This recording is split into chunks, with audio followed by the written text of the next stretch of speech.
అందరికీ నమస్కారం. నేను మీ ప్రవల్లిక. ఈరోజు మనతో పాటు ప్రముఖ సంగీత విద్వాంసులు అయిన పావని బామ్మగారు మనతో పాటు ఉన్నారు. అమ్మతో మాట్లాడదాం. నమస్తే అమ్మ. ఆశ్రదించలమ్మా. అమ్మ, రాఖీ పౌర్ణమి అంటే అన్న చెల్లెళ్ళు, అక్క తమ్ముళ్ళు అందరూ కూడా చక్కగా రాఖీ కట్టుకునే వేళ.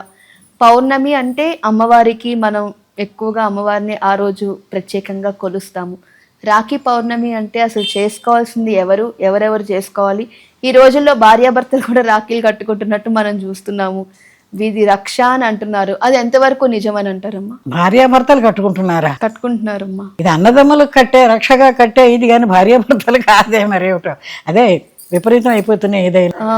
ఏదైనా రక్షే కదా, అదే అన్నట్టుగా కూడా అది వేరేగా పెట్టచ్చు. కానీ దీని మూల అంతరార్థం ఏమిటయ్యా అంటే అన్నదమ్ములకి రక్షగా ఇది రాఖీ కడితే వాళ్ళు చెల్లెలకి అండగా ఉండాలి అనే ఒక ఉద్దేశం, దాని ఉద్దేశం. అంటే అలా జరుగుతున్నాయి ఇప్పుడు. అయితే ఈ శ్రావణ పౌర్ణమి అనేటప్పటికీ చాలా విశేషం. ముఖ్యంగా ముంజవి కొత్తగా ఒడుగైన పిల్లలు ఉంటారు, వాళ్ళకి జంధ్యం ఉంటుంది కదా, జంధ్యాల పౌర్ణమి. ఆ జంధ్యం మార్చటం అదంతా ఆ రోజున అప్పుడు వేసిన జంధ్యాన్ని మార్చటానికి గుళ్ళో చక్కగా ఒక హోమం అది పెట్టి బ్రాహ్మడు అది వచ్చి చాలా యథావిధిగా దాన్ని శాస్త్రోక్తంగా చేసి ఆ మెళ్ళో ముంజ విడుపు అంటారు దాన్ని. ముంజ అంటే జింక చర్మం ఉంటుంది ఆ జంధ్యంలో, ఆ యజ్ఞోపవీతంలో. యజ్ఞోపవీతం తీసేసి అమ్మవారి గాయత్రి అది చదువుకుని మళ్ళీ కొత్త జంధ్యం అది మామూలుగా అందరితో పాటు మామూలుగా ఒడుగు పిల్లలకి చేసే విధానం ఇది. కానీ గృహస్థులు కూడా అందరూ ఒడుగైన వాళ్ళు, జంధ్యాలు వేసుకునే వాళ్ళు, అన్ని కులాల వాళ్ళు కూడా కొంతమంది ఉంటారు జంధ్యాలు వేసుకునే వాళ్ళు. రాజులు వేసుకుంటారు, బంగారం చేసే విశ్వబ్రాహ్మలు ఉంటాయి, కొంతమందికి ఉంటాయి, అట్లా కోమట్లకు ఉంటాయి. వాళ్ళందరూ కూడా ఈ మార్పు చేసుకునేటప్పుడు జంధ్యం ఆ రోజున పౌర్ణమి రోజున జంధ్యం మార్చుకుని గాయత్రి చేసుకుని జంధ్యం మార్చుకుని చక్కగా అదొక వేడుకగా కూడా చేసుకుంటారు. పిల్లలు ఒడుగైన పిల్లలకైతే వేడుకగా గుళ్ళల్లో చేయటం, ఆడపిల్లలు రావటం, హారతులు ఇవ్వటం, అదంతా పెద్ద దీనిగానే ఉంటుంది. తర్వాత ఇంకోటి రక్షాబంధనం అనేది కూడా అది సామాన్యంగా మన వైపున లేదు, అది ఉత్తరాదిని ఎక్కువగా ఉంటుంది. ఏమిటి దాని ఉద్దేశము అంటే మరి అన్నదమ్ములకి రక్షాబంధనం అది కడితే వాళ్ళు కూడా మరి అన్నదమ్ములు అక్క చెల్లెళ్ళు ఒకళ్ళకొకళ్ళు అండగా ఉండాలి కదా, ఉండేవాళ్ళు. అప్పుడు అది ఉండాలి అనే ఒక ఉద్దేశంతో ఏర్పరిచిన ఈ రక్షాబంధనం అనేది ఇది. అందరు రకరకాలుగా కొనుక్కొచ్చి చేస్తూ ఉంటారు. ఏది లేకపోతే ఆఖరికి మనకి పెళ్ళిళ్ళల్లో దీక్షా కంకణం అని కడతారు, మామిడాకు కట్టైనా కట్టొచ్చుట. అదే కొనుక్కొచ్చి ఆ రకాల కన్నా అసలు నన్ను అడిగితే ప్రకృతి పరమైన మామిడాకులు తీసుకొచ్చేసి కట్టడంలో కూడా ఒక విశేషం ఉంటుంది. అది కూడా కట్టవచ్చును. ఈ రకంగా అన్నదమ్ములకి రక్ష ఇది చేస్తే, తీపెది తినిపించి వాళ్ళకి చేస్తే వాళ్ళు ఏదో సరదాగా వీళ్ళకి కాస్త పసుపు కుంకాలో పట్టు చీరో ఏదో లాంఛనంగా వాళ్ళు ఇవ్వటం అనేది ఇదొక వేడుక, రక్షాబంధనం అనేది. ఇది పురాణ కాలంలో ద్రౌపది కృష్ణ పరమాత్మకు కట్టిందిట ఈ రక్షాబంధనం. ఇది మరి అన్న అని పిలుస్తుంది కదా కృష్ణ పరమాత్మని. అట్లాగే మన చరిత్ర వీటిల్లోకి వచ్చేటప్పుడు అలెగ్జాండర్ ఎన్నిసార్లు మన దేశం మీదకి దండి గెలుచుకుని వెళ్ళారు. చిట్ట పురుషోత్తమ రాజు ఆయన చేతుల్లో ఓడిపోతాడు. అవును. ఆ ఓడిపోయినప్పుడు ఈ రాజు ఏం చేస్తాడు, అలెగ్జాండర్ చంపేయాలనుకుంటాడు. అనుకున్నప్పుడు అలెగ్జాండర్ భార్య గమనం రాకి తీసుకొచ్చి పురుషోత్తమకి కట్టి రక్షాబంధనం కట్టిందిట. అప్పుడు మనకి మన దీని ప్రకారం ఆయన చెల్లెలు రక్షా కట్టేటప్పటికి మరి చెల్లెల్ని ఆదరించవలసిన దేశం మెయిన్ దాంట్లో ఉన్నది కదా. అందుకని ఆయన అలెగ్జాండర్ చంపకుండా ఆపేశాడని కూడా ఒక మన చరిత్ర కథల్లో కూడా ఉన్నది. కాబట్టి ఇప్పుడు అందరూ అన్నదమ్ములే కాకపోయినా అన్న వరుసలైన వాళ్ళు, ముఖ్యమైన ఫ్రెండ్స్ ఎవరైనా ఉన్నా వాళ్ళందరికీ కూడా అన్నలు అన్న ఉద్దేశంతో ఈ రాఖీ కట్టుకుంటాం. అంతేగాని భార్యాభర్తలు కట్టుకోవడం అనేది ఎక్కడా లేదు. ఈ రక్ష కట్టడం ఏంటంటే అన్నకి ఆయుర్వృద్ధి అని, ఆరోగ్యం అని ఈ ఉద్దేశాలతోటి కట్టడం. వాళ్ళేమో చెల్లెలకి అండగా ఉంటాం అన్నట్టుగా వాళ్ళు ఆ ఉద్దేశంతో ఇవి రక్షాబంధనం కట్టుకుంటారు.